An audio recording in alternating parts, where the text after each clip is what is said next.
Minister Punjab کے vision کے تحت عوام الناس کو ریلیف کی فراہمی کا سلسلہ جاری ہے۔ ساہیوال پولیس نے ایک ماہ کے دوران 115 گمشدہ، چوری شدہ اور چھینے گئے موبائل فونز برآمد کر لیے۔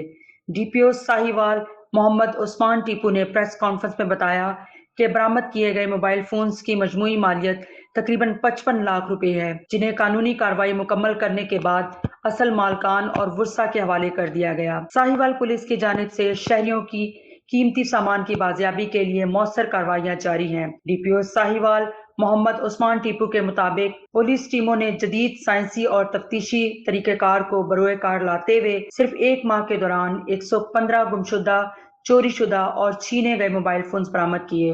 برآمد شدہ موبائل فونز کی مالیت تقریباً 55 لاکھ روپے بتائی گئی ہے، جنہیں قانونی تقاضے مکمل کرنے کے بعد ان کے اصل مالکان اور ورثاء کے حوالے کر دیا گیا۔ ڈی پی او محمد عثمان ٹیپو کا کہنا ہے کہ شہریوں کی جان و مال کے تحفظ کے ساتھ ان کی قیمتی اشیاء کی بازیابی بھی ساہیوال پولیس کی اولین ترجیحات میں شامل ہے۔